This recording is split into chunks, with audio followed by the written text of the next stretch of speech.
Welcome back to Pod Save the World. I'm Tommy Vitor. I'm Ben Rhodes. Ben, welcome back. How's the jet lag?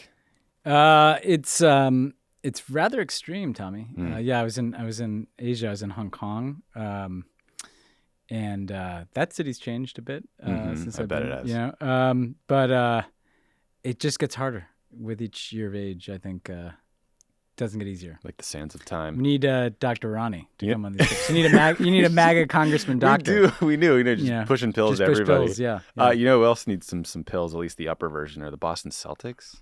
Well, you have to remember, I'm a huge Knicks fan, and the Heat that are now torching your Celtics just beat the Knicks. So I've experienced them being beaten by the Heat this playoffs. Yeah. Does that mean you're rooting for the Heat now?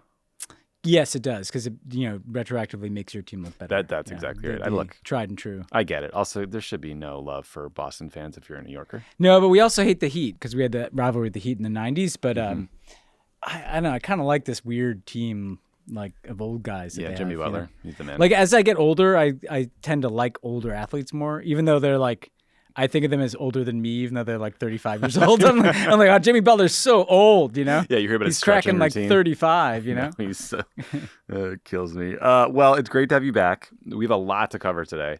We are going to talk about the president of Ukraine's far-flung travels, speaking of jet lag, the latest in the war effort, including reports of saboteurs in Russia. Saboteurs is fun to say. Good word. How the Air Force missed multiple chances to stop the Pentagon leaker, an update on Trump's classified document hoarding, executions and personnel changes in Iran, another tragic Pentagon drone strike, AI causing chaos online, and then much, much more. And then, Ben, you did today's interview. What are folks going to hear about? So I talked to Mark Malloch-Brown, who's the president of the Open Society Foundation, obviously kind of the biggest global foundation promoting human rights. And we talked about how, among other things, we talked about how the effort to promote human rights and civil society is more complicated today than it has been in a very long time because of all these authoritarians and all these efforts to kind of crack down. We talked about an important story, Tommy, that we haven't touched on yet, which is the debt crisis that so many countries are facing. Basically, big topic of the G7. Yeah, big topic of the G7 because we talked about the G7, the challenges of America kind of talking about democracy, but then having people like Modi at the G7. This challenge of a whole bunch of developing countries and middle-income countries that are just totally squeezed by the combination of COVID and high interest rates and all kinds of stuff that is risking default. Like Mark was just in Kenya and they're not paying salaries to government employees. Like this is happening now.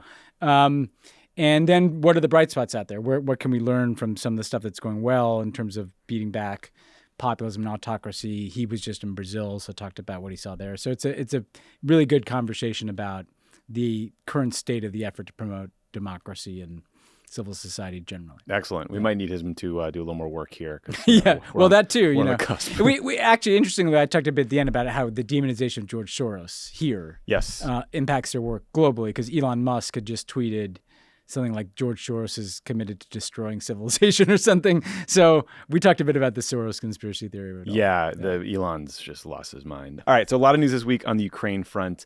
President Zelensky has been popping up everywhere. He's like the Ukrainian Carmen Sandiego. He went to, how dated is that, Joe? Carmen Sandiego, do you think that's on anymore? I mean, it's in my wheelhouse. Right. No. Okay, we'll work on that. So Zelensky went to Saudi Arabia. He delivered a speech at the Arab League's meeting. I get why Zelensky will go anywhere and talk to anyone, but the fact that he had to deliver a speech before the Arab League in an audience that included Syrian President Bashar al-Assad, who was in power because the Russians and the Wagner Group in particular propped him up and committed war crimes on his behalf for the last decade, is truly appalling. Yeah. This is such a crazy world though week. Maybe it's because I was in withdrawal last week too, but this meeting itself was fascinating. So I know we'll get to elements of Ukraine around the G7, but this was the first meeting in which they were going to bring Assad back into the Arab League fold. Essentially, full normalization of Bashar al-Assad. It's like it never happened. There he is. It's been building for a while, as we've talked about. And I have to say, MBS, Mohammed bin Salman, he's he was the host of this meeting in Saudi Arabia, but he's also kind of the king of the Arab League too.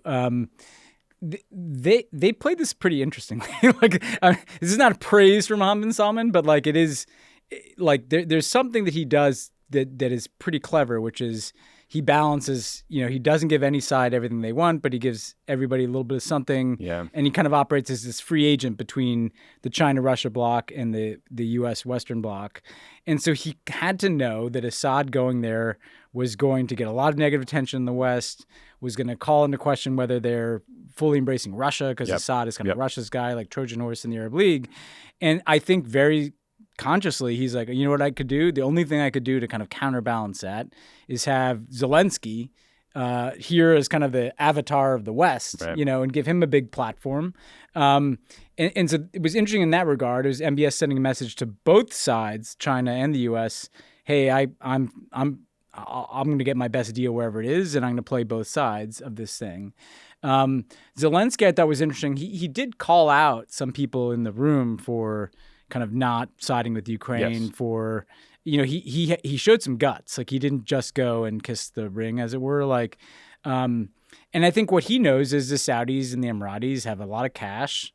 Not only could that support, things like Ukrainian reconstruction, but that they talk to the Russians, and who knows where this war is going. And we've seen the Saudis involved in prisoner exchanges, and Zelensky said maybe you could do something like that again. Mm-hmm. So whether we like it or not, and I don't think you and I love it, this is a sign that the Saudis and the Emiratis are players and are going to stay players. And let's be honest, it's probably smart of Zelensky to have a direct relationship with the Saudis and not go through the United States anymore, because that relationship is That's a good point. frayed. That's a good point. So Zelensky goes... although it should be noted that Jake Sullivan was in Saudi like a week or so before this. Yeah, Jake's been doing a lot of mop-up work. Yeah, so maybe you wonder... He's been in London, figuring out this F-16 thing. He had to go meet with the Chinese in Vienna, I think, for 8 hours. Then he went to the Saudis. So he's been doing a lot of work.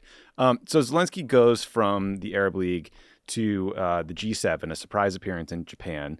This trip was orchestrated apparently by President Macron of France, who sent a French jet to get Zelensky in Poland, fly him to Japan. In his speech, Zelensky compared the total destruction of Bakhmut to the aftermath of the U.S. dropping a nuclear bomb on Hiroshima. I'm genuinely curious sort of how that played in, to Japanese audiences, given, the scale of destruction from a nuclear weapon. But anyway, the G7 leaders themselves rolled out new sanctions on Russia. They celebrated the success of this American-led effort to set a cap on the price of Russian oil, which stabilized supply while reducing Russia's revenues.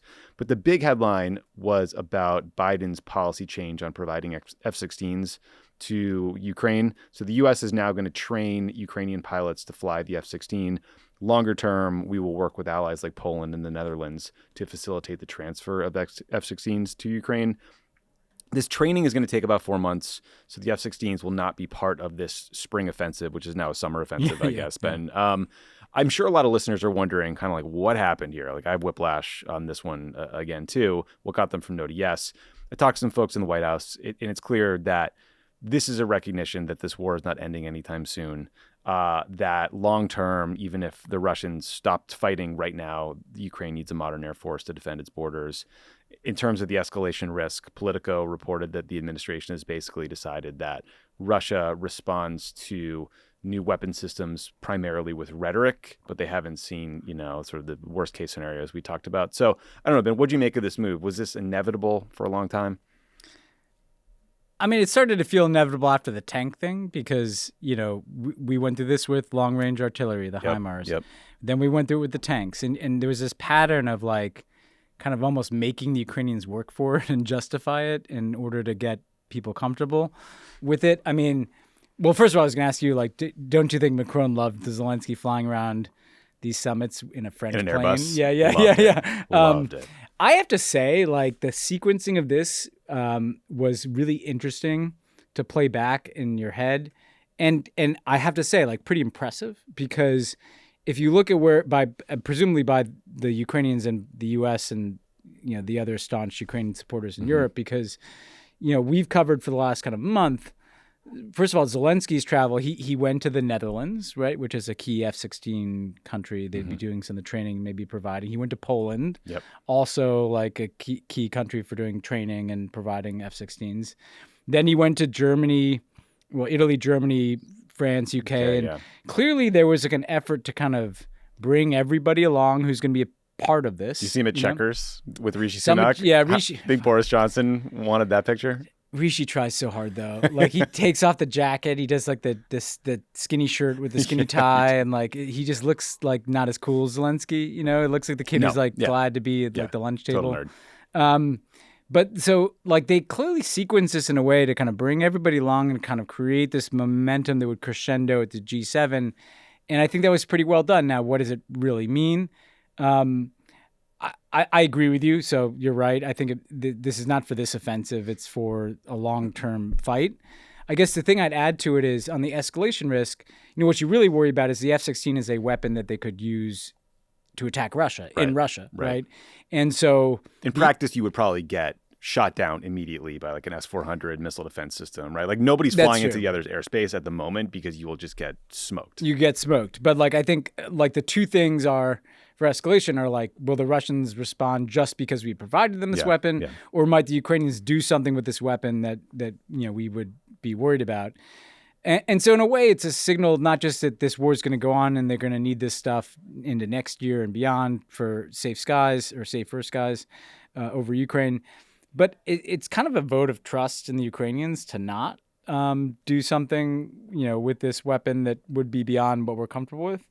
And so, I think that's a positive sign, I guess, that the Biden team feels a degree of trust in the Ukrainians. We're going to probably talk about this, some of these cross-border attacks into Russia that might test that. But yeah, they clearly wanted this G7 to kind of be a moment of momentum, the F-16, some new sanctions, some new money, all this diplomatic offensive. It's kind of the last piece before this spring/summer offensive. Yeah, maybe fall. That they could do diplomatically. And maybe it's kind of lowering expectations a bit, because then you can start to say, well, they got the F-16s coming in the fall. Right, like it's a way to kind of take some of the heat off this offensive. That's a really good point. Pod Save the World is brought to you by FedEx. FedEx delivers more than just packages. They're working toward delivering a more sustainable future. This initiative is called Priority Earth, and the goal is to reach carbon neutral operations by 2040. FedEx is starting to modernize its fleet by adding zero-emissions electric vehicles and creating a more recyclable packaging. Priority Earth is the most important delivery FedEx is making yet because it's to an address we all share, Earth. FedEx, where now meets next. To learn more, visit fedex.com/sustainability. This show is sponsored by BetterHelp. How much time you spending on yourself in a given week versus other people? How do you balance the two? It's not easy to balance it. It's a week-by-week thing, I think. Yeah. You doing a good job or no? You want to talk about it? Not always, because it's easy to get caught up in what everyone else needs you to do. Never take a moment to think about what do you need to do for yourself. We're always saying that about Tommy. When we spend all of our time giving, it can leave us feeling stretched thin and burnt out. Therapy can give you the tools to find more balance in your life so you can keep supporting others without leaving yourself behind. Yeah, because like sometimes there are people that say there are people that only want to give, there's people that only want to receive, there are people that like doing both. If you're thinking of starting therapy, give BetterHelp a try. It's entirely online, designed to be convenient, flexible, and suited to your schedule. Just fill out a brief questionnaire to get matched with a licensed therapist and switch therapists anytime for no additional charge. Find more balance with BetterHelp. Visit betterhelp.com/crookedworld. Go today and get 10% off your first month. That's BetterHelp, HELP.com/crookedworld. Pod Save the World is brought to you by Smile Actives. Popular foods and drinks are known to stain your teeth. Beverages like coffee and wine stain them over time, and you end up drinking a lot of them over time. So what can you do to brighten your smile? Well, what I like to do is give Smile Actives a try. Smile Actives is a safe, effective, easy to use, and it will keep you smiling proudly. How does it work? How does this miracle work? John asked. I did. Smile Actives, it gives you a safe and affordable alternative to those expensive whitening procedures, and you can try them at home, anywhere, anytime. Simply add Smile Actives Pro Whitening Gel to your regular toothpaste. It's been formulated with PolyClean technology to boost stain removal and deliver active whitening ingredients into teeth's grooves and crannies to get better whitening. So no change in your routine, no extra time, yet people will start commenting on your whiter, brighter smile in just days. I have very sensitive teeth. I find the dentist incredibly annoying, especially when they try to talk to you when they're doing a cleaning. Oh, God. They're like, come on. I can't reciprocate here. You literally have metal objects in my mouth. How am I supposed to respond? And what's the deal with airplane peanuts? But Smile Actives, on the other hand, you just squirt a little bit on your toothbrush twice a day, you get whiter, brighter teeth. It is a whitening boost to your favorite toothpaste. It gives you the smile you deserve. 97% of Smile Active's users in a clinical trial reported up to 6 shades whiter on average, all within 30 days. 97%. That's an A+, right? Yeah. That's a solid A. That's the 96 is not an A+. Okay. Visit smileactives.com/world. Go today to receive our special buy one, get one free offer with auto delivery and free shipping and handling. That's smileactives.com/world. Terms and conditions apply. See site for details. We'll talk about some of the non-Ukraine G7 news in a minute, but just staying with Ukraine, because you hinted at this. So Yevgeny Prigozhin, our favorite mercenary head of the Wagner Group, says that his troops are now in control of the town of Bakhmut. Bakhmut is this tiny little town. There's no real strategic significance, but has been the site of months of some of the most brutal fighting imaginable. There's a long piece in the New Yorker out right now by a guy named Luke Mogelson, who spent, I think, 2 weeks on the front lines in eastern Ukraine. And if you really want to understand what this war is like in practice, I suggest reading it. It sounds like a living hell. The Pentagon, meanwhile, said they found another $3 billion in initial funding for Ukraine after an accounting error. It's the only building in the world where you could find $3 billion. $3 billion. I'm sure that won't lead to any conspiracy theories or founded conspiracy theories. So what you mentioned, Ben. So the other news that happened this week is an armed group launched an attack inside Russia in the city of Belgorod, which is right on the border. A group called the Free Russia Legion took credit for this assault. They said Ukraine was aware of their actions, but not behind them. Regardless, there were days of soldiers running around a Russian city in heavily armored vehicles. Shortly before we started recording, Russia said they killed, I think, all of them, about 70 people. They ended this incursion. So I don't know. This is like the 10th time this has happened. You can't really tell who's behind this stuff. But I don't know. I've seen some people suggest maybe this is the kind of splashy thing you do to distract before a big offensive. Maybe not. Maybe we're thinking too hard now. I don't know. What was your take on this? I think saboteurs. I think it's really interesting. These guys claim to be essentially kind of the Russian resistance, right? So they plausibly claim that they are Russians who want to help Ukraine because they hate the war and they want to destabilize the Russian political system and they want to take attention away from the front into Russia. Interestingly, in the command structure of Ukraine, they fall under this umbrella of like the Foreign Legion that we've talked about. So there's Americans fighting in that. There's Brits fighting in that. They were careful to say they weren't directed by Ukraine, but that is a part of the Ukrainian structure, and the Ukrainians didn't act like they didn't know about it. No. I think the main thing for me is, it could be tied to the offensive and try to distract the Russians, but I've said this a couple of times before. The longer this war goes on, I think the more the Ukrainians are going to do stuff inside of Russia because it's the natural impulse to want to lash out. And as we've talked about, car bomb assassinations, pipeline and infrastructure attacks, things have blown up in Crimea. That's not Russia, obviously that's Ukraine, but Russia sees it that way. And so to me, it does speak to this kind of variable in the war, which is what happens if there's more and more of these attacks inside of Russia. Might that be the thing that triggers some escalation by the Russians, or might it actually really start to weaken Putin at home? Prigozhin, to your point, used it to attack the Russian military. Look how weak the military is. So it kind of played into the far right and the people that are to Putin's right somehow in Russia, talking about how this is outrageous that the military could let this happen, like the drone over the Kremlin. So I think we're going to see more of this, and it's just to me it's one of the most interesting variables in the war, because it's the one thing that could be not a game changer, but at least something that causes the Russians to think differently about it. Yeah, for sure. Speaking of the finding $3 billion in the budget, 60 Minutes is a great piece this week, or this past Sunday, I think, about military contractor price gouging that is worth watching. It's a 6-month investigation into us, paying $10,000 for a part that NASA pays $200 for. So, as these debt ceiling talks are happening, no one's talking about the Pentagon budget. Well, at least it's not the focus of attention or where cuts would be if the Republicans had their way, but there seems to be some fat there. Yeah, and the thing is, the better proposal around when the Republicans started to talk about defunding the Ukrainian stuff in the end of last year, there was a proposal for an inspector general of this. Yeah, that's a good idea. I get that the Biden administration the executive branch is always reluctant to have added oversight and accountability, but like it seems like that's not a bad place for this to land, especially if we're gonna have to provide this for a longer time, like having some kind of special IG or, we used to have this around Iraq and Afghanistan funding. To me, that makes sense. It seems like you were watching Zelensky's social media. I will say it's funny, you mentioned Rishi, the contrast in the personalities between Olaf Scholz, Macron, and Rishi Sunak with Zelensky, because like Olaf Scholz is like super business-like, and he's just like walking through hallways with the guy.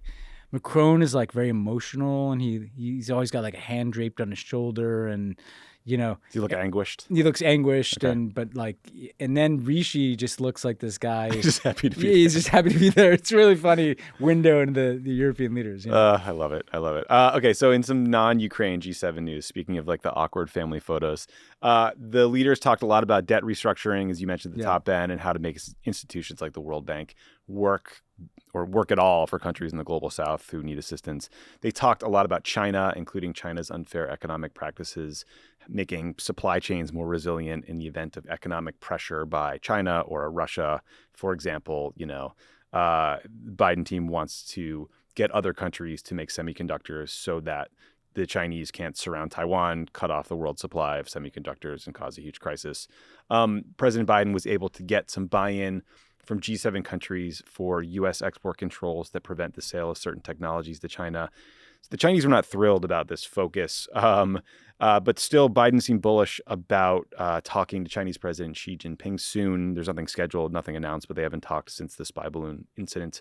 Looming over this whole summit was the debt ceiling standoff back in Washington and concern that our idiotic politics would tank the global economy. President Biden had to cut his trip short. He canceled a visit to Papua New Guinea and Australia. It would have been the first U.S. presidential visit to Papua New Guinea. Leaders from 17 other countries were planning to go to Papua New Guinea for a big meeting. So it wasn't just this like one bilateral trip. It was a much bigger thing. In Australia, Biden was supposed to meet with the Quad, which is what nerds call meetings between the U.S., Japan, India, and Australia. Ben, this is the second time in a decade that Republicans have manufactured a crisis that forced the president of the United States, this time Biden, the last time Obama, to cancel a foreign trip. October 2013 was when Obama had to skip a major summit in Asia. How do you quantify the cost of a cancellation like that, of our politics just making us look like incompetent? So I think this one is pretty bad. And look, it was bad in 2013. I don't think it was as bad because, first of all, the summit was in Brunei, which is a bit problematic. The Sultan there. It's true. No friend of. Doesn't he own a bunch of hotels in L.A.? Yeah, the Polo Lounge over, in Beverly Hills. But here's why this is bad in this context. First of all, the whole point of this Asia strategy is to kind of counter China, right? That's no secret, right? China's message to all of these countries, whether it's the Pacific Island countries where they're throwing around a lot of money and leverage, or even the Australias and Japans of the world, is, hey, you at least know who we are. We are who we are. Xi Jinping's president for life. We may be bullies, but like you kind of know the terms. We're transactional, right?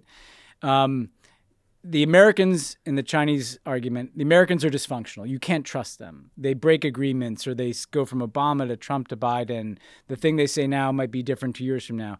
And so the reason this is damaging is the cancellation is entirely consistent with the Chinese narrative. Right. There's like C. Yeah, see, like they're so we've been telling you democracy is dysfunctional, and they're so dysfunctional that they're putting the whole global economy at risk because the dollar is a reserve currency, which the Chinese don't also like.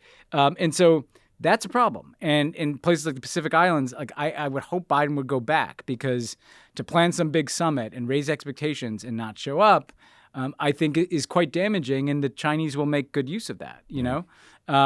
She doesn't get extorted by the Politburo Standing Committee. Yeah, exactly. He doesn't have a Kevin McCarthy. And I'd rather live in a democracy, even if it means we have Kevin McCarthy. But because the other thing is that the G7, they came to some common ground on China, but like there are some real differences between the U.S. and Europe on China. And these export controls you talk about are a big part of it, because the U.S. is essentially trying to deny inputs into the Chinese economy. So certain technologies are restricted from going to China, but increasingly also certain investments, right? Like they don't want investment from the U.S. or Europe to be going into certain Chinese sectors. And Europe has a lot of businesses that do a lot of stuff in China. And so they're kind of going along reluctantly with some of this. And again, to see the United States like telling them you have to take a hit at home and you have to tell your companies that they can't invest in China anymore. Oh, and by the way, then we have to rush home to stop the U.S. economy from defaulting. Right. It is a problem, and it's ultimately the Republicans' fault, not Joe Biden's. But we shouldn't pretend like this doesn't matter. Yeah, it's totally dysfunctional. I mean, ultimately, I'm sure these countries were like, look, if my choice is you default on your debt or you cancel this trip, like cancel the trip. Cancel but like the trip, that's yeah. an absurd choice to have to Yeah. make for Joe Biden. Yeah. Okay, so Ben, back home, speaking of dysfunction, we are learning more about just how badly the Air Force screwed up when it comes to protecting classified information and that massive leak of Pentagon documents by a 21-year-old IT specialist named Jack Teixeira. Prosecutors say Teixeira was reprimanded on 2 separate occasions for mishandling classified information. In September 2022, he was observed taking notes on classified intelligence and putting those notes in his pocket. Then a month later, Teixeira got in trouble because he attended a classified briefing and started asking detailed questions. The IT guy was at a classified briefing asking questions. Then there was a third incident where Teixeira was caught looking at intelligence not related to his duties, but he wasn't reprimanded. Ben, I think back to our days at the White House and how anxious I would feel asking to get read into something or to see a document or to be a part of a meeting and how closely held we pretended Or you could be things asked were. to leave meetings. Oh, in yeah. this situation all the time. Like Absolutely. we have to skinny it down to like some super red and Yeah, the real meeting after the meeting. Yeah. Like, I think we both, when we heard about this story, were like, how did the Air Force not like have ways to monitor what this guy was looking at? Now it seems like, in fact, it's worse than that. They caught him and they just failed to do anything about it. Yeah, I mean, I have to tell you that this whole thing has really made me realize that there's a much deeper cultural problem. Because sure. clearly the Air Force in this case, but you have to kind of think this might be going on in other, branches of the military or the intelligence community. Like if you're in their tent, you're just kind of in. You're wandering around. You can read whatever you want. You can take notes on stuff. I mean, these are the reddest of red flags that this guy was exhibiting. And this does suggest Handwritten notes. the need for like a pretty massive cultural shift. Like we said, you're not going to plug every leak, but this one didn't seem like you needed, George Smiley or Inspector Clouseau to like uncover the fucking mole here. I mean, right before we started taping, Ashley from our team sent around a clip where the head of the German foreign intelligence was complaining that it's hard to recruit because his recruits want to work from home and they can't take their personal cell phones to work. Yeah. So maybe there is a broader Yeah. challenging cultural shift happening. But related to the Teixeira story, CNN had a depressing piece last week about efforts to identify and root out extremists in the military. It was called the Countering Extremism Working Group. Yeah. It was quietly abandoned because of Republican attacks that the military is woke. And we have long known that the military has a big far-right extremism problem in its ranks. The Department of Homeland Security in 2009, when we were in the White House, talked about this, how veterans were prone to getting recruited by these groups. Republicans attacked us. Janet Napolitano had to walk it back. That was shameful. We shouldn't have done that. Yeah. But fast forward a few years, and I saw an analysis that found 15% of the January 6th insurrectionists had prior military experience. So it's clearly like there's a problem and it's not going away. and there was some recently over the course of last week too, like the first active duty person got prosecuted for January 6th. I mean, there's a real problem here. And look, some of this is just, demographic, right? Like it's Young white men. Young white men from certain parts of the country that are super conservative going to the military. And the military is an institution with millions of people. So the kind of extremism we see in society Right. is going to be Right. represented in the military. However, highly trained, armed people who, also in extreme circumstances that might make them more prone to radicalization. So this has clearly been like an elephant in the room of the conversation about extremism for some time. We've talked about in the context of like the Navy SEAL community that Eddie Gallagher came out of, the war criminal. Yeah. But part of what I think the Republicans do in constantly attacking the military for being woke because of things like, openness to transgender participation it's kind of projection too. Like some of it's like, oh, they can score political points on something that the military did that feels woke. But I think part of it is to kind of keep the attention in that direction. Right. There's not some problem in the military with it being woke. There's not some issue where like the U.S. military is not carrying out its functions because it's woke. If anything, this is more corrosive because the U.S. military, in addition to this being a threat to the broader extremism picture in the United States, is a big diverse institution. And I feel bad for people who have to serve with like white nationalist lunatics in the military too. That's what we should be feeling bad for here. Yeah, unit. Yeah, if you're like the only black male and a member of a unit where there's a bunch of like Jack Teixeiras who are posting videos of themselves saying the N-word and anti-Semitic slurs and firing guns, you would be scared for your life. Yeah, and can you imagine how much of that there is? I mean, they should be setting up, I hope they are, kind of reporting channels for people to raise this and not trying to turn this into like, I mean, look, the military, like the language is probably not perfect all the time. I get it, right? But this is something that I think is going to continue to be with us. And precisely because it's hard to have a conversation in open politics about this, it's something that the military itself is going to have to handle in-house. Absolutely. Absolutely. Speaking of classified information, we learned an intriguing new detail about the investigation of President Trump's hoarding of classified information. The New York Times reported that prosecutors have issued a subpoena for information about Trump's business dealings in foreign countries since he took office. That includes a request for, quotes from the New York Times, details on the Trump Organization's real estate licensing and development dealings in 7 countries: China, France, Turkey, Saudi Arabia, Kuwait, the UAE, and Oman. It starts in 2017 when he took office. Previously, we heard that prosecutors wanted details about Trump's dealings with the Saudi-owned Live Golf Tour. Maybe the same thing here. Ben, clearly these guys are looking into any connection between Trump taking these documents and foreign dealings. I'm struggling with whether this is an obvious investigative step, whether there's smoke, there's fire. What's your take with the caveat that we're both totally speculating?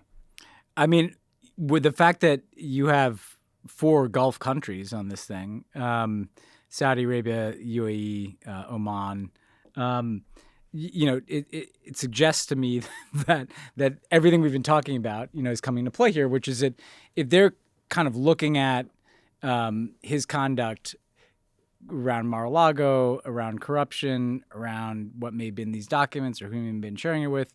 The most obvious, corruption, Trump tends to be corrupt and commit crimes in public. And like there's so much money being pumped into Trump properties from Saudi Arabia and the UAE and these countries that I don't know how you don't end up looking in this direction. And the reality is if you have like an empowered special counsel who doesn't like this stuff and you start pulling these threads, like you're going to find all kinds of stuff. Yeah, it does sound like it's creating some the internal lawyers are quitting left and right from Trump's team. They're all blaming Boris Epstein for obstructing them, who's sort of like the in-house counsel.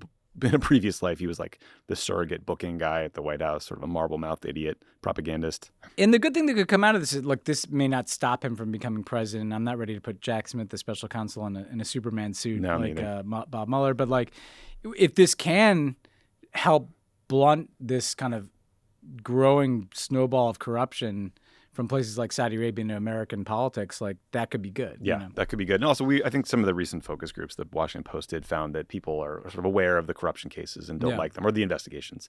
2 stories out of Iran, Ben. So first, the Iranian government executed 3 men who were sentenced in connection with last year's anti-government protests after the murder of a young Iranian woman named Mahsa Amini. Amnesty International says these men were tortured into making false confessions. Iran has executed 7 protesters since last December. Dozens more have been charged with capital offenses or sentenced to death. Also in Iran on Monday, Iran's supreme leader fired the country's top national security official. This guy's name is Ali Shamkhani. He was until recently the secretary of the Supreme National Council, which handles security and foreign policy. I think sort of the U.S. National Security Advisor equivalent. He led the effort to restore ties with Saudi Arabia. The New York Times said Shamkhani was pushed out after his deputy was executed after charges that he spied for the British government. He was accused of corruption, failing to get Iran back into the Iran nuclear agreement. That was sort of an interesting one. And that his replacement is some sort of military leader with no experience in diplomacy. So not great all around. How'd you like to be that guy who, it's not a comfortable place to probably be in retirement, No. when you've been fired look, I obviously in the internal matters, they're dug in, they're going to crack down. It's it's tragic, and I don't think it's going to make the opposition to the regime go away. It's just how they reflexively deal with it. It does feel like things are unsteady there. And again, the variable, we've talked about the nuclear issue and how far along they are with their nuclear program. The other variable that we haven't talked about in a little bit is the Supreme Leader's health. Like, he's old. It's true. And it feels like underneath him, it's not kind of clear where the power is going. No. And so the possibility of there being a vacuum that is filled probably by like the hardline military types in the aftermath of the Supreme Leader is quite high. But that's something to watch. Like a geopolitical variables, like we've talked about the internal instability, but like a leadership transition in Iran could be quite a mess. Absolutely. Another story out of the military here. So U.S. military officials are walking back previous claims that a U.S. drone strike in Syria killed a senior al-Qaeda leader. A bunch of analysts, experts, humanitarian groups in the region say that the May 3rd strike in Syria by the Pentagon actually killed a 56-year-old man named Lotfi Hassan Misto, who had no ties to extremist groups and was literally just like tending to his sheep when he was killed. Misto is a father of 10.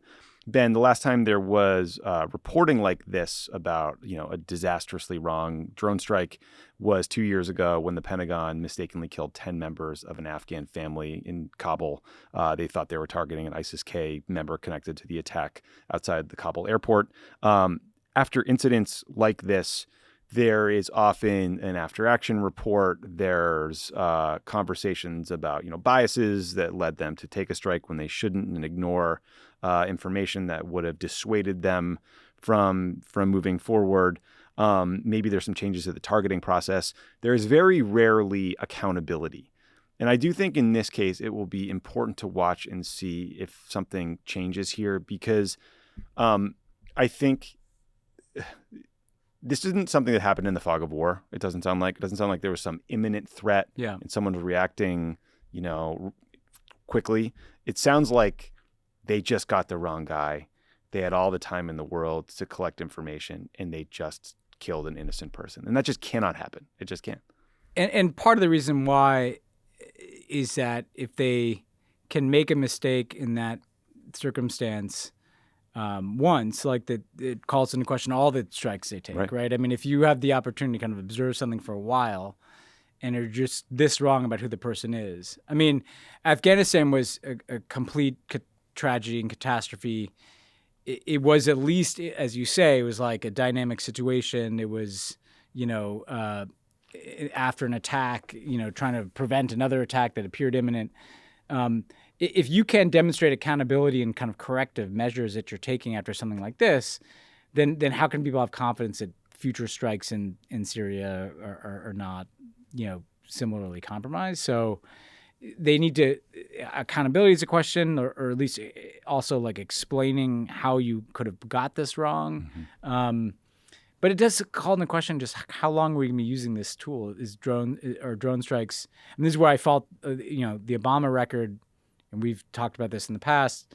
The one thing I'd say is like what I always felt the most uncomfortable about was the kind of open-ended nature of this thing. Mm-hmm. It'd be one thing to say like we're going to use drones for a couple of years till we, the Al-Qaeda threat is reduced to this level, or till Congress, withdraws an authorization for the use of force. Here we are like a decade later, and it seems like this is just an open-ended thing. Yeah. And, the more I think about this, I mean, I guess this was sort of in the time period where there was an attack on that U.S. base in Syria. So maybe they thought, maybe this was associated with that, but still, I mean, I think the right. point still stands that like we shouldn't be getting these things wrong. The point still stands. And also that's a sign of like, does that mean, should we be relaxing all of our, like, I don't know what happened here, but like if what happened, I'm not saying, is that in the aftermath of an attack like that, they reduce the threshold. Right. Open the aperture. Maybe they shouldn't be doing that. Yeah. Like I get the impulse to do it. You want to find who did this, but like this will only make that harder in the future. Absolutely. And I saw a story in The Intercept reported that some of the survivors of that strike in Afghanistan, the tragic mistake 2 years ago, are now in the U.S., I think in California, but they still haven't gotten any financial compensation from the U.S. government, which seems like inconceivable to me. That seems inconceivable, yeah. Fix that if you're listening. Yes. So speaking of the Pentagon, Ben, so on Monday, an AI-generated image of the Pentagon pouring out smoke on fire after some like explosion went viral on Twitter, panicked people, led to a dip in the stock market. Turns out it was just fake. It was AI generated. So a lot of the idiots spreading this hoax had blue check marks, of course. They pay Elon for that privilege to disseminate fake news. RT, the Russian propaganda network, pushed it around too. I think it was on some state TV in Russia as well. So, Ben, I think it was all fun and games when we were retweeting the Balenciaga Pope. That was a great time. But I worry this is the future of AI on social media, at least on Twitter, since Elon doesn't seem to care. But I just read today that the White House is now, I think, starting a process for how to, regulate or rein in AI. Yeah, which is a massive endeavor because it touches everything from education to public health to financial markets to national security, right? Just to take this example, this issue of images and deepfakes, it's not hard. This is a relatively straightforward one, fake image of the Pentagon on fire, market dips, some blue check marks look like a bunch of rubes, but But I was thinking in the context of a Sudan civil war, right? You could create a fake AI generated version of the two warlords and be giving instructions to paramilitary forces, right? So this isn't just disinformation campaigns. You could really destabilize countries. Fake atrocities. Yeah, fake atrocities, enrage certain communities. A video of a fake burning Quran. Fake burning Quran. Imagine what that would have done back in the day, or still today. So to me, one place where this is clearly going in conversations is there's going to have to be some way of verifying images, or whether they're images or videos, something that's a signature, some blue check mark. Some way to this is actually why the blue check mark thing. I know. I'm just continuing to realize how much it sucks, because if your only battle on behalf of some objective reality is verification, and then you basically turn verification into a joke, that's a problem. It's a real bummer. Yeah. Some quicker headlines just to flag for everybody. So the European Union fined Meta, Facebook, $1.3 billion for breaking EU privacy laws by transferring data from Europe to the US without proper safeguards. This is the biggest financial penalty for a company in the 5 years since the EU enacted its general data protection regulation, which is designed to protect people's online data. Facebook says they're going to appeal it. Best of luck. Also, Ben, I saw the first ever female Arab astronaut has arrived at the International Space Station. Her name is Rayana Barnawi. She's one of 2 Saudi astronauts on this mission. She's going to conduct stem cell and breast cancer research during her 10 days at the space station. Saudi Crown Prince Mohammed bin Salman said that the entire nation is proud of Barnawi and that he can't wait to unjustly imprison her upon her return. I made up that last part, but it's cool that she's up there. It's cool that she's up there. Who is the worst Boston sports free agent signing that you can think of, or trade or something? I don't know. That'll take me. Well, we did trade Babe Ruth. You did trade Babe Ruth. Yeah. I mean, the point I'm making here is that it's kind of funny to me that Meta is named Meta, because basically that's they bet this whole company on the metaverse, which has now failed, and it's funny that they're saddled by the name. It'd be like, the Mets most infamously signed Bobby Bonilla to this contract. You're still paying him, I We're believe. still paying him. It'd be like if we changed our name from the Mets to the New York Bobby Bonillas. So first of all, that's funny. The $1.3 billion fine to try to get them to not move any European data to the U.S., that's what it was about, saying that European data privacy mandates that data stay in Europe because it's not safe in the U.S. and intelligence agencies. That's a pretty big marker to lay down from the Europeans. So this will go through appeals, but it does show that on these tech questions, from social media to data, and AI is looming the horizon, that the Europeans' appetite to regulate is going up, not down. And it could hopefully it'll help us raise our levels too. The newly reelected Greek prime minister says his government is going to investigate a video that shows about a dozen asylum seekers from Somalia, Eritrea, and Ethiopia, including several children and a 6-month-old baby, being taken in a van to a dock on the southern tip of the island of Lesbos, transferred to a speedboat, motored out into the sea, transferred again to a Greek Coast Guard vessel, driven out of Greece's territorial waters, and then abandoned in a black inflatable raft in the middle of the ocean. 6-month-old baby. Luckily, these people were rescued by the Turkish Coast Guard.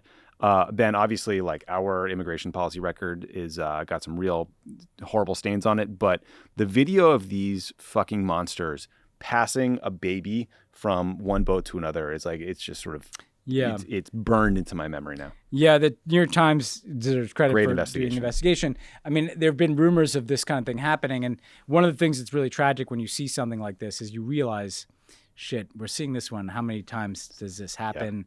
How many boats did not survive? There's an activist with like a long lens and a video camera. Exactly. That's the only reason they got this one. And the Greek government has taken like a hard line. Like this may not be their overt policy, but this is definitely the orientation that they've moved to with, by the way, the support of the European Union. So this is, this is where immigration policy has gone in Europe. We see where the immigration policy is in the U.S. with Biden, maintaining a lot of the strict Trump era rules. I mean, there needs to be a shift back to figuring out how to have a more humane approach. Like I get that open door policies are not going to take in the West, but we seem to have lost the thread on the humanity of this. Absolutely. That even at the height of the refugee crisis in 2015-16, there was more of an effort to try to treat people humanely.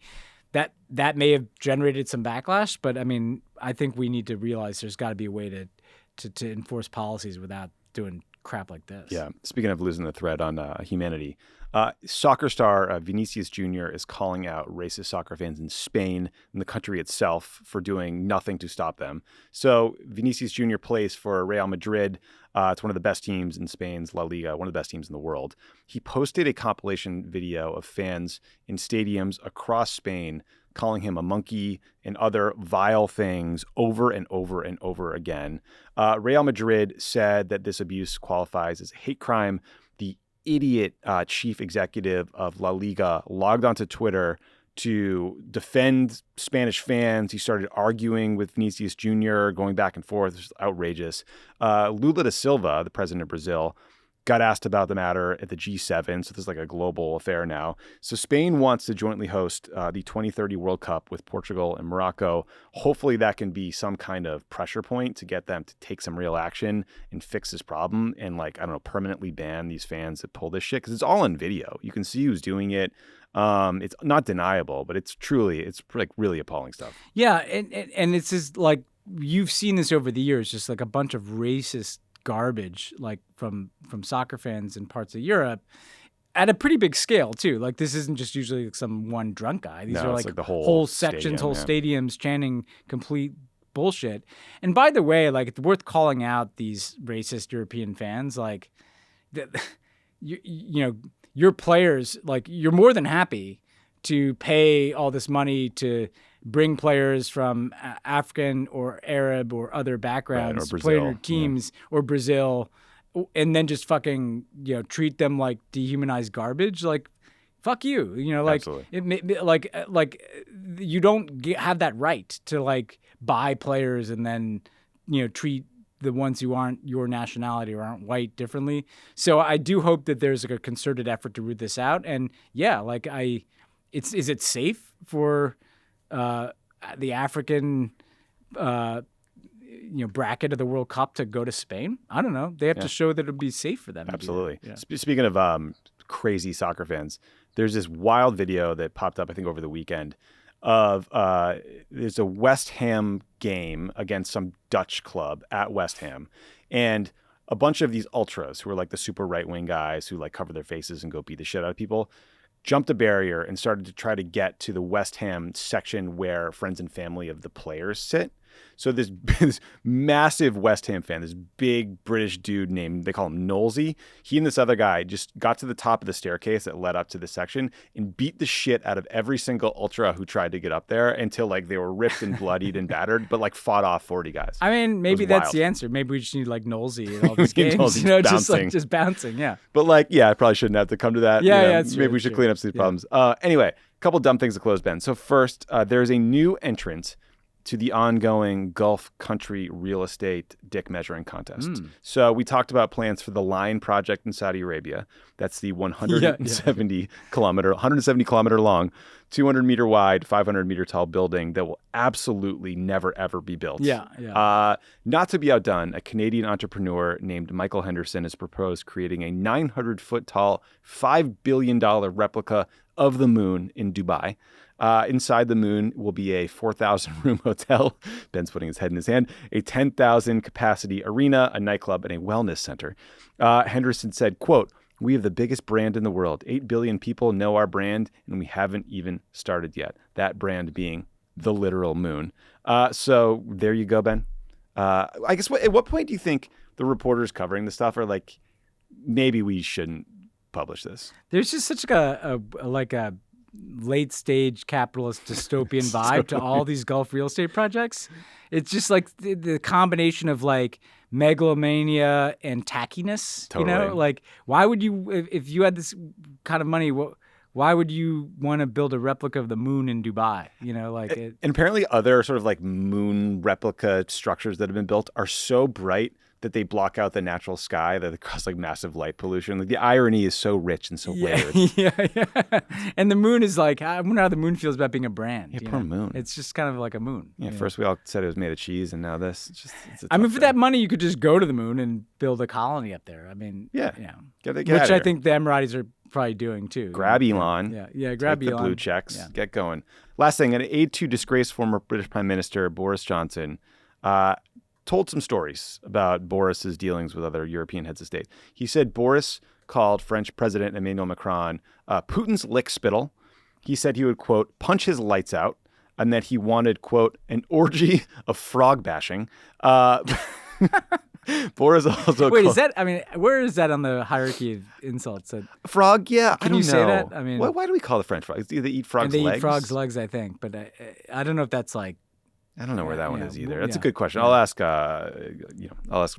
We get friend some Ralph. French people here. Yeah. So Boris also called Macron a word that starts with C that our friends on Pod Save the UK are comfortable saying, but I am not. So I don't know, man. Is Like, that a norm thing? Is that like word more normal over there? Yeah, that I word think it is. Because all the Brits I know, they use that word, especially women seem to use that word a lot yeah. over there. Yeah. that word to me is like the word you don't say. It's on You know? it's on a list that only has about 3 or 4 words on it for me. Yeah, right. There's a whole bucket of like Yeah. slurs that you never Yeah, say, yeah. but in terms But of then just there's like profanity, like there's things you like just the don't. C word yeah, is like yeah. that's a big one. Yeah. Yeah. So anyway, Boris probably don't want to go to Saint-Tropez or The whatever. funny thing about that is like the punch lights out. Could you actually see Boris Johnson like getting in a fight? Like it's such a false bravado to this. Yeah, I wonder he's if the kind of guy ever- who would like take a swing and fall over backwards. You know, or like have his aide beat you up. Yeah. Have his like bigger friend from Eden beat you up or something. You know? Eating Yeah, Oxford yeah. friends. It's just- Knowlesy, you know. It's so incredible. I mean, this guy was the prime minister for a long time. Yeah, you wonder why he got along with Trump. But Macron, it's kind of interesting.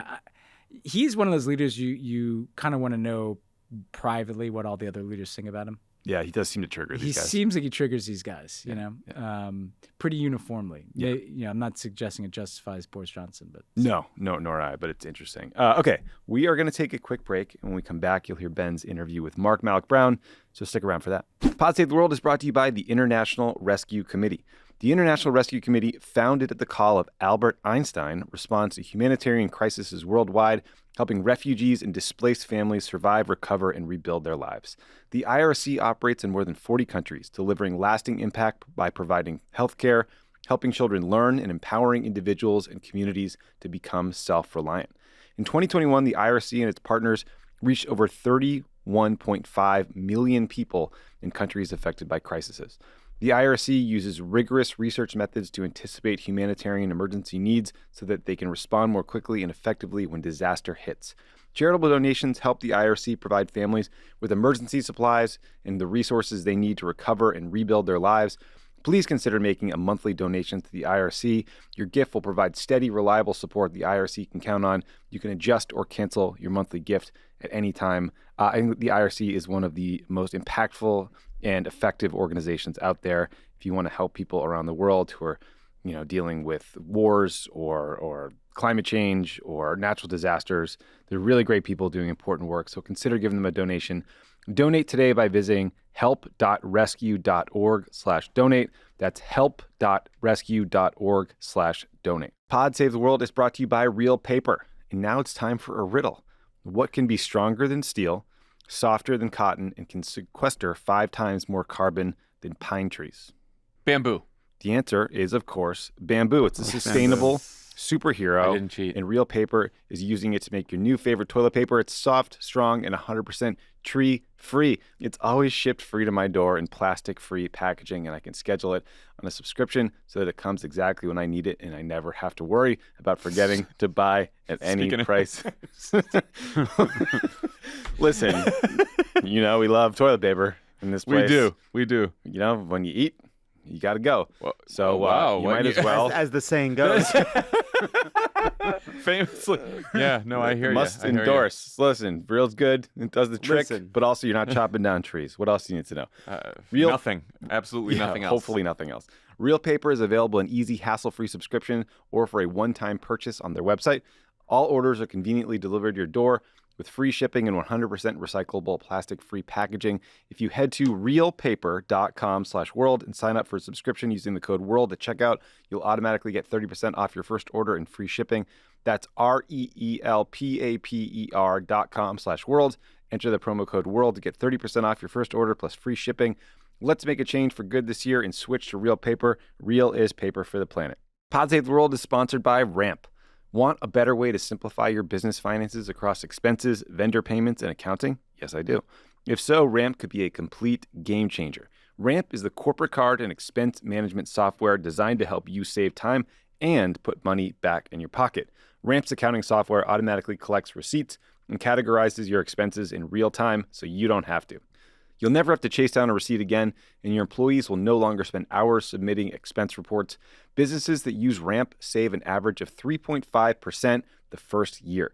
Get started, issue virtual cards and physical cards, and start making payments in less than 15 minutes, whether you have 5 employees or 5,000. And now you get $250 when you join Ramp. Just go to ramp.com/world. That's ramp.com/world. ramp.com/world. I am very pleased to welcome to Pod Save the World Mark Malloch-Brown, who's the president of the Open Society Foundations, the world's largest private funder of independent groups working for justice, democracy, human rights. Mark also has a really extraordinary career over several decades working in the United Nations system, the World Bank, the British government. So, Mark, thanks so much for joining us here. No, thank you, Ben. Okay, so, OSF, for those who don't know, is really on the front lines and has been for decades in terms of supporting civil society and supporting people working for human rights and democratic values all over the world. We cover these issues a lot on this podcast, Mark, and obviously we've been living through, over the last decade or two, a democratic recession here, and one in which there's been a concerted effort, I think, to make it harder for OSF and the people it supports to do their work with restrictive laws and conspiracy theories and restrictions on funding for NGOs. Just speaking generally, as someone who's been in this space for a long time, how does that impact the work of an OSF? How do you guys feel the kind of closing space around civil society generally in your work? And you're right. It's gotten a lot harder, a lot more challenging. But of course, when you win victories, therefore, a lot more rewarding. I mean, go back to the 1990s, and there was a sort of a sense of inevitability about, this rollout of democracy reaching pretty much every corner of the world. We reached a point where more than 2/3 of countries were fully fledged democracies, and it wasn't clear that trend was going to stop. And, at that time, we were able to operate under a fairly simple sort of narrative formula in a way, or theory of change formula, maybe better to put it, where, democracy was rolling out, people were adopting constitutions, they were holding elections, and yet the problem was there wasn't a strong civil society to contest these governments, some of which still had a lot of people in them from previous more authoritarian governments. So building up the civil society as the other side, if you like, of the scales to democratic institutions and constitutionalism seemed the way to make those democracies really breathe and live and introduce challenge to ruling elites. Fast forward to now, and we've gone through 17 years of democracy deficit, where every year Freedom House has reported a decline in the amount of democracy in the world. And you know, organizations like ours are in many parts of the world on the back foot and in fact banned essentially from many countries. So it is a much more challenging environment, but not least because that theory of change doesn't work anymore. You know, you've got to really understand the anatomy of power in these countries much more clearly to work out where the levers of change still are. You know, what will improve the quality of governance, what will offer more protection to human rights. So I think we're down to a, you know, almost much more micro country by country effort to find strategies to protect and rebuild democracy and human rights. So, and I want to get to kind of solutions and what's working, but kind of one more question about the challenge. OSF operates globally, right? So a lot of people think in terms of the extraordinary work that's been done in Central and Eastern Europe, but obviously you guys are also in Africa, you're in Latin America, you're in Asia. And I'm curious, how common are the challenges you face? Because there have been these kind of copycat laws and approaches around stamping out civil society or choking off any resourcing for civil society. Do you see that the democratic deficit, the challenge, as distinct in different regions, or do you feel like there's a common playbook that you're confronting in all parts of the world? Well, I think there is a common playbook, but it passes through the filter of local conditions. So, you know, there are significant differences across countries and regions. But, you know, the common playbook is, you know, democracy is not delivering results for citizens. You know, in despair, reach out for a more populist solution. You know, easy answers are promised, they're rarely delivered. And, you know, in that probably lies the seeds of the future defeat of authoritarianism. I mean, because, you know, populist government is much less able than democratic government to ultimately deliver the economic security, the welfare, the opportunity that people want. So, you know, I don't think we should despair about democracy. This is a setback, but it needn't be a fatal one. And, you know, in every country, we see different coalitions of either political parties, but increasingly young activist, social activist movements, single issue groups, think tanks of different kinds, all combining to start to offer alternatives to either a failing populism or in other places, a democracy which isn't delivering for people. Yeah. Well, that turns us into kind of solutions. I want to talk first about kind of the role of governments and then getting into what OSF is doing. I mean, if you look at the G7 that just took place, on the one hand, you've seen the United States, far more so than in recent years, kind of embrace the language of democracy promotion and hold democracy summits and kind of frame conflicts like the war in Ukraine or the competition with China around democratic values. On the other hand, you know, at the G7, you had Narendra Modi from India kind of getting the red carpet welcome. Obviously, he's on the right side from the G7's perspective of geopolitical competition with China, but we've talked a lot about democratic backsliding and populism in India on this podcast. How do you see the opportunity in the G7 in the United States kind of embracing the language of democracy? But how do you deal with the challenge of, at the same time they're doing that, you know, they're embracing a Modi, they're courting Mohammed bin Salman. What good can you take from what's happening around the G7, and what challenges do you see from the kind of narrower geopolitical interests that sometimes complicate the rhetoric of democracy promotion? Well, you know, on the one hand, I think, you know, Biden genuinely has, at least temporarily, saved democracy in the US and should be celebrated as such. That said, I think there is, you know, a naivety that comes maybe from the euphoric blood to the head moment of a campaign promise rather than a considered policy promise in government that led to these democracy summits. Because, you know, in truth, you know, Biden has spent more years in Washington than pretty much than any other politician to occupy the presidency. Of all people, might have remembered that interests ultimately trump values when it comes to foreign policy. I don't say that with any enthusiasm. I say it with regret, but it's, a fact of life. Yeah. And so, I think India is really the case in point, because here is a country which is treating its Muslim minority in a very reckless way, with disregard for their human rights in many cases, and yet is viewed by the US as a vital ally in the containment of China, a member of the Quad, etc.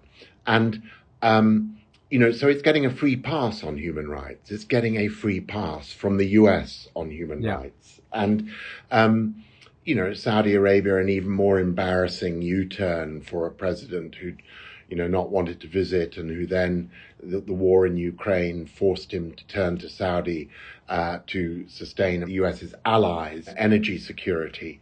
And so it's, he should have foreseen that. I mean, international politics delivers you surprises every day, but the only surprise that you shouldn't have is that in responding to the crises and the strategic threats you face, you're going to fall back on interests over values. And, in that sense, I think he probably, he just hadn't given these democracy summits enough thought in advance. Yeah. Well, I think what they would say, too, if coming at something like the G7, right, is that Ukraine is so fundamental to the survivability or momentum around democracy that sometimes you have to make those trade-offs. I mean, how in your work at OSF, I mean, how central do you accept the premise that Ukraine is kind of the main event in some ways in terms of the fault line between, a totalitarian or at least autocratic Russia and a democratic or aspiring democratic Ukraine? Do you believe that the outcome of that conflict, based on your networks around the globe, that the outcome of that conflict will ripple beyond just the space of Ukraine itself? Yeah, I do. And, but I think that makes OSF a little unusual. I mean, we've had a office and a program and a foundation in Ukraine for more than 25 years. And we've spent more than $250 million there on democracy, human rights, economic reform, over many years with considerable frustration because, corruption continued. There were some very weak governments in quick succession. The biggest shot in the arm for Ukraine democracy and nation building has been Putin's invasion. Tragic though it's been in terms of the loss of life. And, so we are really committed to Ukraine and see this as much more than just a war in Europe that shouldn't preoccupy the wider world. When a permanent member of the Security Council invades a neighbor without cause, it is a breach of the most fundamental cardinal rule of the UN-based international system. So it's a big deal. That said, I have in recent weeks, months, been in Africa a couple of times, been in countries like Lebanon, been in Latin America, and seen that there is a really racing bushfire of a crisis across many economies where, debt is rapidly becoming unsustainable. There is inflation in food and energy prices. There is major disruption of supply chains. All of it aggravated by the Ukraine conflict, which disrupted not just energy supplies, but wheat supplies, grain supplies as well. And, there just simply isn't enough attention from G7 leaders to this second crisis, often called the polycrisis. And, that has led to a huge anger about double standards that comes on the heels of the anger felt around COVID access issues, of Africa not getting COVID drugs until 2 years after or vaccinations until 2 years after the rest of the world kind of thing. And, so there is a real anger which has been compounded by this this crisis. And, obviously, while I would argue that Ukraine is very different to those situations where America has gone in to other countries without the full blessing of the UN Security Council.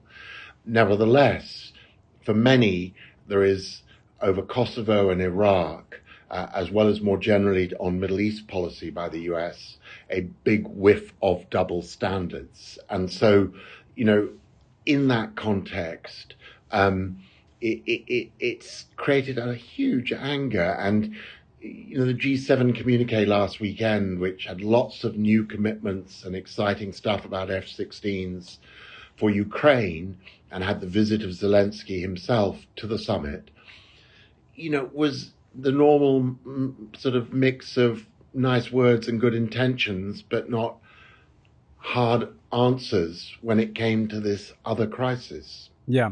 And do you think put the debt piece of that at the top? I mean, I think people aren't aware of just how much, a huge swath of developing countries are on the precipice of default. Yeah. It's not just the United States with its self-imposed one. Do you think the G7 can be doing more around debt forgiveness or restructuring? Yeah, at the very minimum, you would have expected the G7 to have blessed some debt standstills for countries most in need, which isn't even debt reductions or write-offs. It's just standstill on interest, which then accumulates. So, there were some very modest measures which would have produced some relief and headroom for countries in terrible difficulty at the moment. And it's a combination of both low-income countries and middle-income ones. In case of middle-income ones, they've, overborrowed in Eurobonds. Sometimes they've overborrowed from the Chinese as well. And, and for the poor ones, a lot of it's official debt. It's not private sector debt. But in each case, rising interest rates, depreciating local currencies, falling state revenues because of disruptions of exports, all of these things are combining to make the debt service really difficult and reach critical crisis levels. And, it was very striking to me. I was recently at the spring meetings of the World Bank and IMF in Washington, where there was a sort of technical conversation in technical language about how to nudge up the so-called capital adequacy of the World Bank to essentially allow it to lend a little bit more. And then went from there to Nairobi, Kenya, where the sense of just sheer crisis and alarm and a sort of debt doomsday scenario was huge. Civil servants hadn't been paid that month, and across the continent there was a real sense that these number of debt crises, which at the moment the most front ones are Zambia and Ghana, a little bit of good news, there was a deal last week, a restructuring of the debt deal. But, Zambia is still struggling to complete. And, people can't help but point out a California bank gets into trouble, it gets rescued in 3 days. Zambia's been several years waiting for its debt deal and still hasn't got it. And so this sense of how the West, whether it's from COVID or to a bank failure, can deploy whatever it takes to stabilize the situation when its own citizens are at risk, is reticent to the point of inaction when it comes to doing more than just words and sympathy for the needs of developing countries. So it's a pretty bad time out there in terms of North-South relations. Yeah, no, I think this is a really good point. I think it's the most under-discussed crisis in the world right now. And it's somewhat of our own making in that, you had a lot of cheap credit when interest rates were flat. Our raising of interest rates in the United States is compounding this debt crisis on top of COVID and the war in Ukraine. I do want to ask you about kind of a good news story. You were just in Brazil, where we've actually seen this kind of interesting coalition between the kind of established progressive alternative to populism and Lula, but a kind of younger a network of folks who came together to really try to save democracy in Brazil. I mean, what did you find there? What worked in Brazil? I'm not saying they're out of the woods completely, but what worked there that people could learn from? What did you leave in terms of your impression of where Brazil is going? Well, look, I mean, I think the first thing is to just reaffirm they're not out of the woods. This is a kind of quite weak government. It only won the popular vote by about 1.5% the presidency, and it does not enjoy a majority in Congress. So it's quite limited in its legislative capabilities. And that's critical because it is a system quite like the US's, and so its hands are partially tied.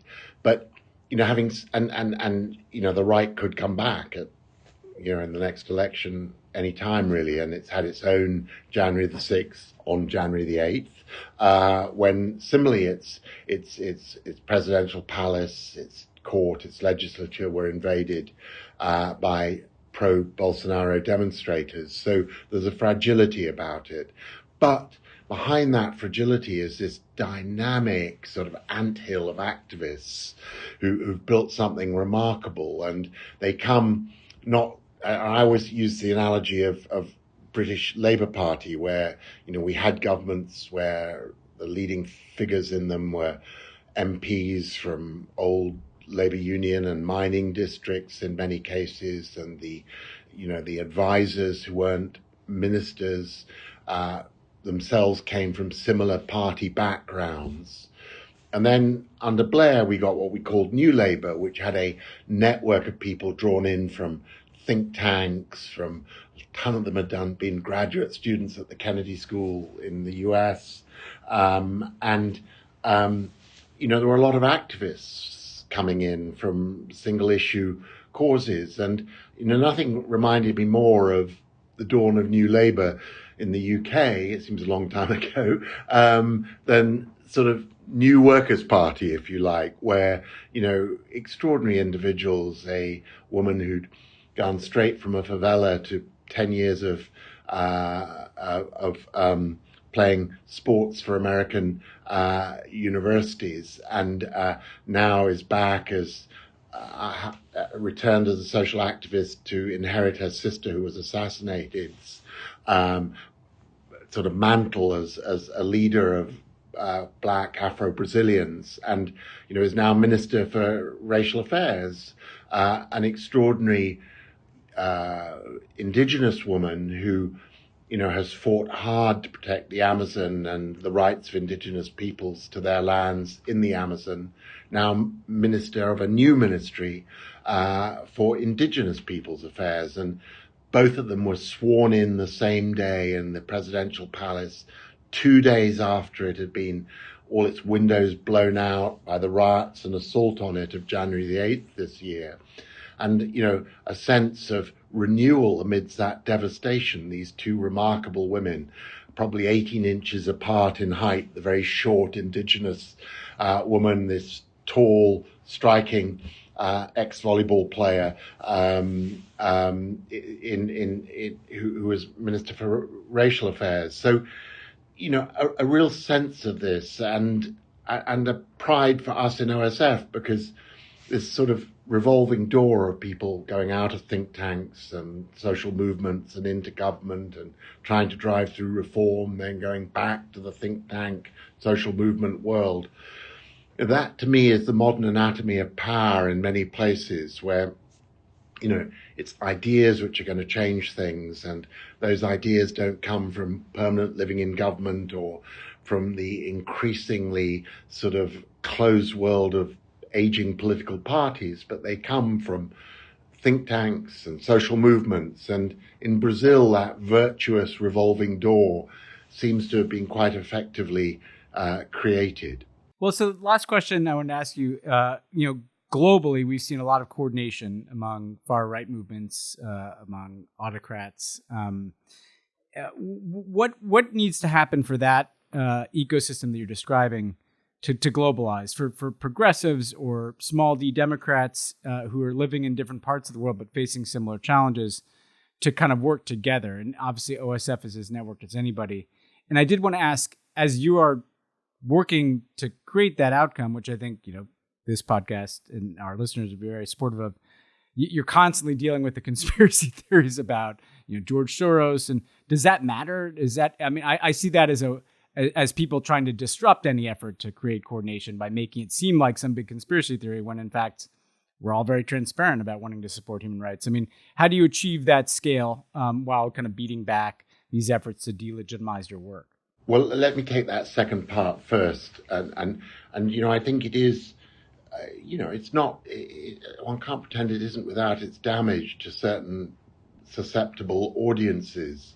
This idea that we're somehow the dark face of some, hidden conspiracy. And George gets the brunt of it, but I have an honoured part as his henchman in the UK, who's busy apparently trying to recolonize America for the British Crown. So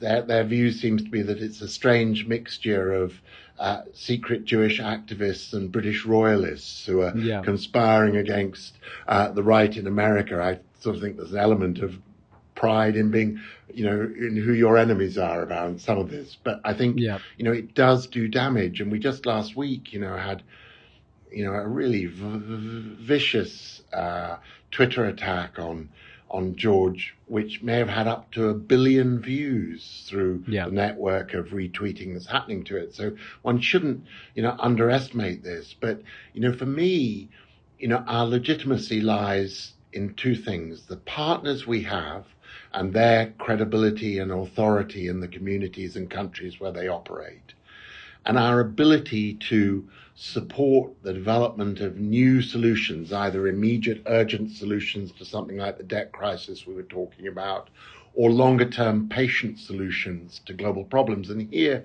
I would say this, Ben, that I've really, having been involved in democracy and government all my life, I have come to conclude this isn't actually a crisis of democracy, it's a crisis of governing. And that in all our countries, developed or developing alike, US, UK, Kenya, Brazil, you name it, there is this similar shared sense that government simply isn't delivering, that minorities feel excluded. I mean, minorities by economic status or ethnicity or class feel, or religion feel excluded. But also that mainstream groups who've been used to an economic security for themselves and their families increasingly feel marginalized. And, we're leaving a period of, I know it's a phrase which is getting too much use nowadays, but of a neoliberal paradigm where small governments and leave it to big markets to sort out the allocation of wealth has failed. And it came to being on the shoulders of a New Deal, which had also failed for completely other reasons. So we're a world casting around for a new political paradigm, if you like, of to how to govern ourselves. And I think we don't want to make the mistakes of going back to the very big government of the New Deal. We know there is a room for markets and the private sector, which was the oxygen was squeezed out of in that period. But nor do we want to continue the sin of neoliberalism, which is allowing the markets to sort out our economic and social security and well-being.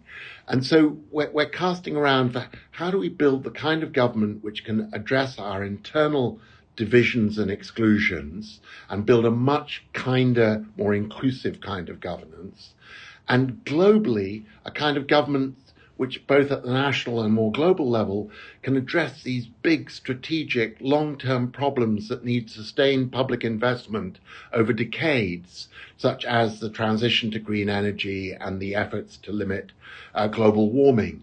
And so I think, populism and failed democracy are two sides of the same coin of a governing idea that isn't delivering. And so I think we're all on this shared journey. And, my vision for OSF is that over the next 10 years, we can seed the social movements and the think tanks at the national level, which will together collectively arrive at some kind of global consensus on the best way we should all govern ourselves. And I don't for a moment mean it's going to be world government. It'll be strong national government, but national governments which share a lot more of a view about how to best tackle these common problems we all have. And in the past, whether it was the Thatcher-Reagan years or the New Deal and welfare state years of a generation earlier, it was a narrow range of think tanks and intellectuals and academics,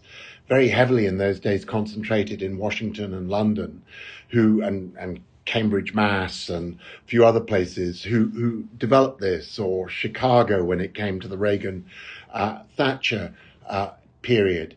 This time, the ideas for the new order will not come from such a narrow range of places. We'll find them in India, we'll find them in China, we'll find them in Kenya or Brasilia.